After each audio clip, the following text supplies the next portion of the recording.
अस्सलाम वालेकुम। आज हम पढ़ेंगे स्ट्रक्चर ऑफ प्रोटीन्स के बारे में और क्लासिफिकेशन ऑफ प्रोटीन के बारे में, जो फर्स्ट ईयर की सेकंड चैप्टर में मौजूद है। Then first of all, structure of protein किस चीज़ पे बेस करता है? ये बेस करता है नंबर और सीक्वेंस ऑफ अमाइनो एसिड में, कि इस प्रोटीन के अंदर कितने अमाइनो एसिड का नंबर है और वो अमाइनो एसिड किस सीक्वेंस के साथ अटैच हुआ है। इस बेस पे सबसे पहला स्ट्रक्चर जो है वो क्या है? Primary structure. इसमें बताया गया है कि एक एफ सेंगर साइंटिस्ट था जिसने सबसे पहले अमाइनो एसिड की सीक्वेंस देखी थी इंसुलिन प्रोटीन में। उसने बताया था कि ये अमाइनो एसिड एक सीक्वेंस के साथ अटैच होते हैं और प्रोटीन बनाते हैं। उसने बोला कि इंसुलिन जो है वो 2 चेन से मिलकर बना है। एक चेन में 21 अमाइनो एसिड हैं, सेकंड चेन में 30 अमाइनो एसिड हैं। दोनों को टोटल करके 31 अमाइनो एसिड बनते हैं। और इन दोनों चेन्स के दरमियान जो लिंक है, उस लिंक का नाम है डाई सल्फाइड ब्रिज। ये एमसीक्यू इस लिहाज से बहुत इंपॉर्टेंट है कि ये पूछा जा सकता है कि टोटल कितने अमाइनो एसिड हैं और एक चेन के अंदर कितने अमाइनो एसिड हैं, दूसरी में कितने हैं, या ये चेन्स किस बॉन्ड के जरिए आपस में लिंक्ड है। देन नेक्स्ट जो प्रोटीन बताई गई है वो है हेमोग्लोबिन। हेमोग्लोबिन के अंदर 4 चेन्स हैं, जिसमें से 2 अल्फा चेन्स हैं, 2 बीटा चेन्स हैं। और हर अल्फा चेन के अंदर 141 अमाइनो एसिड है और हर बीटा चेन के अंदर 146 अमाइनो एसिड है। ये भी एमसीक्यू के लिहाज से बहुत इंपॉर्टेंट है, याद रखना कि कितनी टोटल चेन्स हैं, अल्फा कितनी है, बीटा कितनी है और उनमें अमाइनो एसिड की रेशियो क्या है। देन फोर्थ स्टेप जो प्राइमरी स्ट्रक्चर में पढ़ा जाता है वो है साइज, जिसमें हम देखते हैं कि साइज किस पे बेस करता है? टाइप और नंबर ऑफ अमाइनो एसिड पे। कि सबसे पहले नंबर कितना है अमाइनो एसिड का, कि साइज उस पे बेस करेगा कि 10 है अमाइनो एसिड, 12 है, 20 है, कितने हैं। और फिर वो किन अमाइनो एसिड की टाइप क्या है, कि वो किस चीज़ के, वो अमाइनो एसिड कौन से वाला है जो अटैच है अंदर, उसकी लेंथ ज़्यादा है, छोटी है, कैसी है। इस तरह अगर साइज का पूछा जाएगा तो हम बताएंगे साइज 2 चीज़ पे डिपेंड करता है, एक टाइप ऑफ अमाइनो एसिड, दूसरा number of amino acid. Then human body के अंदर ओवर 10,000 प्रोटीन है और ये 10,000 प्रोटीन सिर्फ 20 टाइप के अमाइनो एसिड से बना है। ये क्या है? नंबर है अमाइनो एसिड का, और ये क्या है? कितनी टाइप के अमाइनो एसिड है। और पांचवा जो इसमें पॉइंट बताया गया है, और फंक्शन के बारे में बताया गया है कि एक प्रोटीन के अंदर जो अमाइनो एसिड का अरेंजमेंट है वो बहुत प्रॉपर है। अगर एक भी अमाइनो एसिड मिसप्लेस होगा या एब्सेंट होगा तो वो प्रोटीन कभी भी प्रॉपर फंक्शन परफॉर्म नहीं कर पाएगी। इस चीज़ को और ज़्यादा एलैबोरेट करने के लिए, एक्सप्लेन करने के लिए उन्होंने एक एग्जाम्पल दी है, सिकल सेल अनीमिया, जिसमें 1 amino acid from each beta chain absent. Means कि हमने जैसे हेमोग्लोबिन में पढ़ा था 2 बीटा चेन हैं और उसमें एक चेन के अंदर 146 अमाइनो एसिड है। इसका मतलब 146 में से 145 अमाइनो एसिड तो बिल्कुल ठीक लगे होंगे, लेकिन एक अमाइनो एसिड जो होगा वो मिसप्लेस होगा, और उस एक अमाइनो एसिड के मिसप्लेस होने की वजह से ये पूरा का पूरा हीमोग्लोबिन प्रॉपर काम नहीं करेगा। हम जानते हैं कि हीमोग्लोबिन ऑक्सीजन कैरी करता है और अगर ऑक्सीजन नहीं मिलेगी तो पेशेंट की डेथ हो जाएगी। और इस तरह सिर्फ एक अमाइनो एसिड के अपनी जगह पे ठीक ना लगने की वजह से इतनी बड़ी डिजीज उस पेशेंट को काज हुई है कि उसकी डेथ काज हो गई है। और हमने ये प्राइमरी स्ट्रक्चर में ओवरऑल क्या देखा है कि अमाइनो एसिड हैं, जैसे अमाइनो एसिड 1, 2, 3, 4 ये आपस में एक लाइन में अटैच हैं, एक सीक्वेंस में अटैच हैं, जिनके दरमियान बॉन्ड्स प्रेजेंट हैं। ओवरऑल हमने प्राइमरी स्ट्रक्चर में यही पढ़ा है कि प्राइमरी स्ट्रक्चर क्या है? सीक्वेंस ऑफ अमाइनो एसिड है। इसमें हमने 2 एग्जाम्पल्स पढ़ी हैं, इंसुलिन, हेमोग्लोबिन, फिर उसके साइज के बारे में बात की है, फिर उसकी फंक्शनिंग के बारे में बात की है, और फंक्शन के ऊपर एक एग्जाम्पल जो कि एक डिजीज थी उसके जरिए उसे एक्सप्लेन किया है। देन हम आ जाते हैं सेकेंडरी स्ट्रक्चर पे। इसमें जो पॉलीपेप्टाइड चेन्स बनी हैं, जैसे ये फ्लैट पॉलीपेप्टाइड चेन्स है, लेकिन इसमें ये जो फ्लैट पॉलीपेप्टाइड चेन होगी ये क्या करना है? क्वाइल करना शुरू हो जाएगी। जो ही वो क्वाइल करेगी तो उस स्ट्रक्चर को हम क्या बोलेंगे? Secondary structure.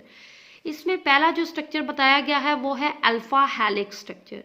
Alpha helix structure commonly secondary structure है और ये क्या है? स्पाइरल फॉर्म में होता है, जैसे कि स्प्रिंग होता है, इस फॉर्म में ये सेकेंडरी स्ट्रक्चर है। इसमें ज्योमेट्रिक स्ट्रक्चर है जिसमें हर टर्न के अंदर 3.6 अमाइनो एसिड है। ये भी एमसीक्यूज लिहाज से बहुत इंपॉर्टेंट है। और ये जो स्पाइरल स्ट्रक्चर बना होता है, इसके हर टर्न में जो है, जो दरमियान में जो बॉन्ड है जो इसे लिंक करने में, जुड़े रहने में मदद दे रहा है, उस बॉन्ड का क्या नाम है? Hydrogen bond. Then secondary structure का जो सेकंड पार्ट है कि एक ज़्यादातर जो स्ट्रक्चर पाया जाता है वो अल्फा हेलिक्स है, लेकिन कुछ रेशो में जो है बीटा प्लेटेड स्ट्रक्चर भी पाया जाता है। बीटा प्लेटेड स्ट्रक्चर क्या है? ये फोल्डिंग बैक, उसमें पॉलीपेप्टाइड सिर्फ कॉइल होती है, इसमें पॉलीपेप्टाइड फोल्ड बैक होती है। ये आपको समझ आ रहा होगा कि ये ऊपर है, फिर उसके बैक पे उसकी फोल्ड बैकिंग हो रही है, फिर से वो आपस में फोल्ड हो रही है, आपस में कनेक्ट कर रही है। इसको जो जिसमें पॉलीपेप्टाइड फोल्ड बैक होती है उस स्ट्रक्चर को हम बीटा प्लेटेड कहते हैं, लेकिन ये भी क्या है? एक सेकेंडरी स्ट्रक्चर है। तो ओवरऑल हमने सेकेंडरी स्ट्रक्चर में क्या पढ़ा है? अल्फा हेलिक्स में पॉलीपेप्टाइड कॉइल करती हैं और उनके दरमियान जो बॉन्ड है वो है हाइड्रोजन बॉन्ड। और बीटा प्लेटेड में पॉलीपेप्टाइड जो है वो फोल्ड बैक होती हैं। देन आ जाए टर्शरी स्ट्रक्चर पे। टर्शरी स्ट्रक्चर पे ये जो पॉलीपेप्टाइड चेन्स हैं ये क्या करती हैं? ये बेंड होती हैं और फोल्ड होती हैं अपॉन इटसेल्फ, कि अपने इर्द गिर्द ही वो फोल्ड होना शुरू कर देगी, तो और ग्लोबुलर स्ट्रक्चर बना देगी, ग्लोबुलर शेप बना देगी, तो उसे हम क्या बोलेंगे? ये क्या है? टर्शरी स्ट्रक्चर है। इसमें जो बॉन्ड्स इन्वॉल्व होते हैं वो आयनिक बॉन्ड है, हाइड्रोजन बॉन्ड है, डाइसल्फाइड बॉन्ड है। देन फॉर एग्जांपल, इसकी एग्जांपल में अगर उनने इसे और एक्सप्लेन करने के लिए बताया है कि अगर एक्वस एनवायरनमेंट होगा, कि अगर हम किसी सॉल्यूशन में टर्शरी स्ट्रक्चर को, टर्शरी प्रोटीन को डिज़ोल्व करना चाहेंगे, तो क्या होगा कि जितने हाइड्रोफोबिक अमाइनो एसिड हैं वो अंदर वाली साइड पे चले जाएंगे, और जितने हाइड्रोफिलिक अमाइनो एसिड हैं वो आउटर साइड पे कलेक्ट होना शुरू हो जाएंगे।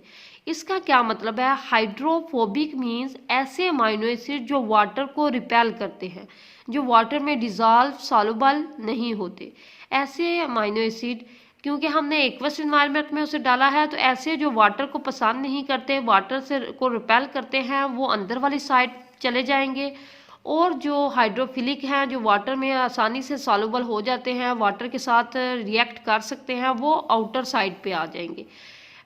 अब टर्शरी स्ट्रक्चर में आपको क्लियर हो गया होगा कि चेन, जब पॉलीपेप्टाइड चेन आपस में ही बेंड होती है, फोल्ड होती है, एक आपस में ही जो है वो कर्व कर जाती है, फोल्ड बैक हो जाती है, तो उसे हम क्या कहते हैं? ये कौन सा स्ट्रक्चर है? टर्शरी स्ट्रक्चर है। देन हम आ जाते हैं क्वाटरनरी स्ट्रक्चर, जो कि फोर्थ स्ट्रक्चर है।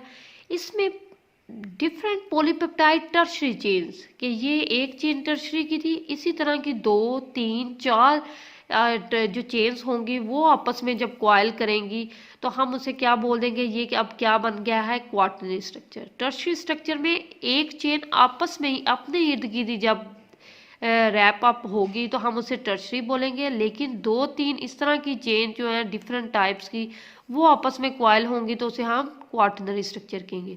और इसमें जो बॉन्ड्स हैं वो हैं हाइड्रोफोबिक इंट्रैक्शन, हाइड्रोजन बॉन्ड और आयनिक बॉन्ड।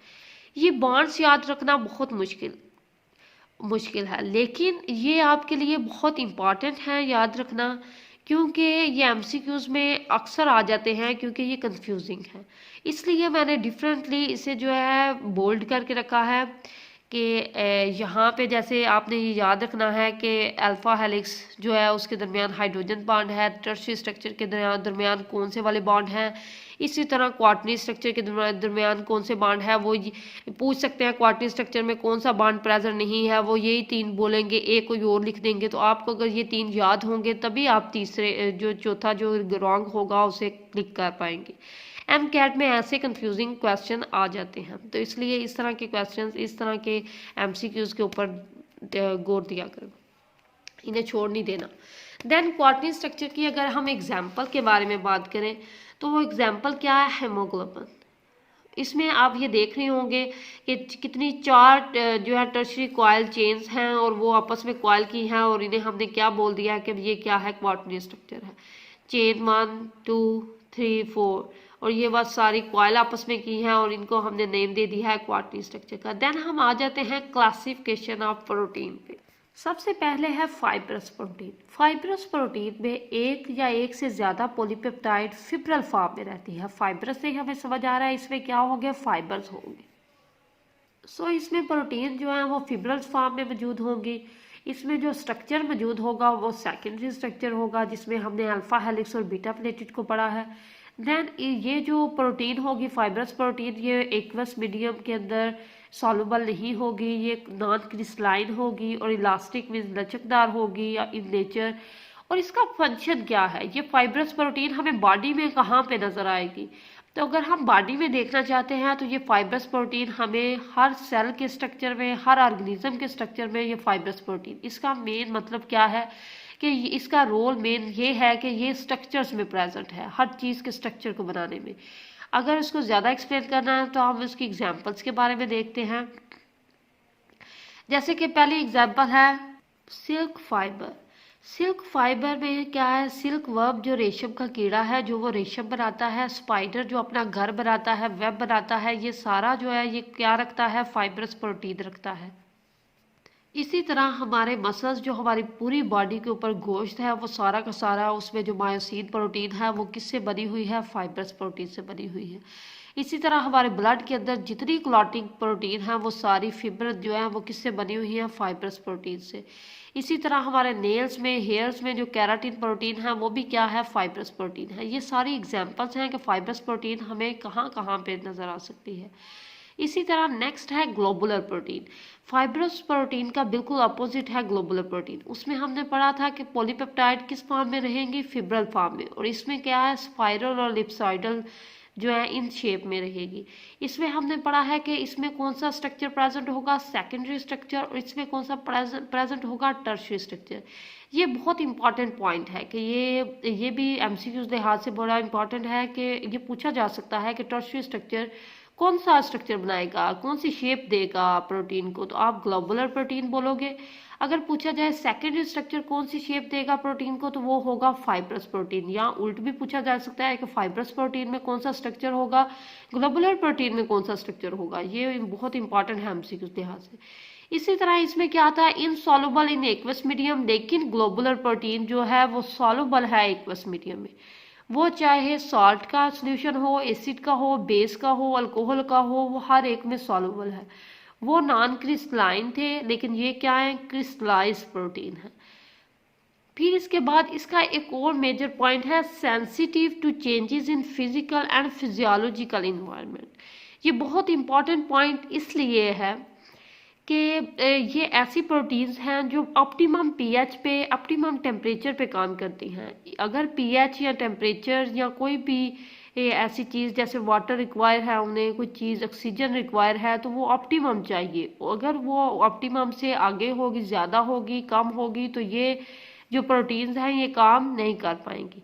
इसलिए इनकी एग्जांपल्स में, ग्लोबुलर प्रोटीन की एग्जांपल्स में हमारी बॉडी के अंदर तमाम एंजाइम्स, एंटीबॉडीज, हार्मोन्स और हेमोग्लोबिन आ जाती है। ये तमाम एक ऑप्टिमम टेम्परेचर, ऑप्टिमम पीएच पे काम करते हैं। जैसे कि हमारी बॉडी का टेम्परेचर ऑप्टिमम क्या है, 37, तो ये सारी प्रोटीन्स जो हैं ये 37 पे काम करेंगी। अगर 37 टेम्परेचर से अबव होता है या इससे कम होता है तो ये प्रोटीन अपना काम करना छोड़ देंगी। इस तरह अगर हम रोल देखें तो हमें इससे समझ आया है कि ये जो फाइब्रस प्रोटीन है वो ज़्यादातर किसमें, स्ट्रक्चर्स में प्रेजेंट हैं, और ग्लोबुलर प्रोटीन हमारी बॉडी के अंदर वाली जो फिजियोलॉजिकल एक्टिविटीज़ हैं उसमें इन्वॉल्व है। And thanks for watching.